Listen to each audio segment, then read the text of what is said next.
শিক্ষাঙ্গনে দুঃসাহসিক ডাকাতি, ঘটনাস্থল ডায়মন্ড হারবারের ফকির চাঁদ কলেজ। অভিযোগ, শুক্রবার গভীর রাতে পাঁচিল টপকে কলেজে ঢোকে ৫-৬ জন দুষ্কৃতী। দুই নৈশ প্রহরীকে বেঁধে রেখে বেধড়ক মারধর করে তারা। তারপর তাদের কোয়ার্টারে ঢুকে বাকি সদস্যদেরও বেঁধে অবাধে লুটপাট চালায় দুষ্কৃতীরা। এরপর কলেজের গবেষণাগার এবং অফিস রুম থেকেও কিছু নথি হাতিয়ে চম্পট দেয়।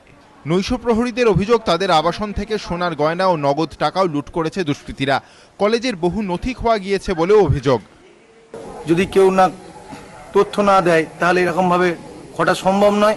এরকম তো ঘটেনি কোনোদিন। আমাদের মনে হয় কেউ যুক্ত যদি থাকে তার শাস্তি হোক।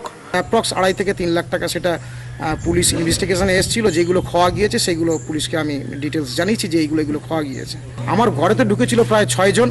তারা বলছে যে আমরা বাইরে প্রায় জোনা 20-25-এর ওপরে আছি। ডায়মন্ড হারবার থানায় অভিযোগ দায়ের করেছে কলেজ কর্তৃপক্ষ। পুলিশ জানিয়েছে অভিযুক্তদের খোঁজে তল্লাশি চলছে। জয়দীপ হালদার, এবিপি আনন্দ, দক্ষিণ 24 পরগনা।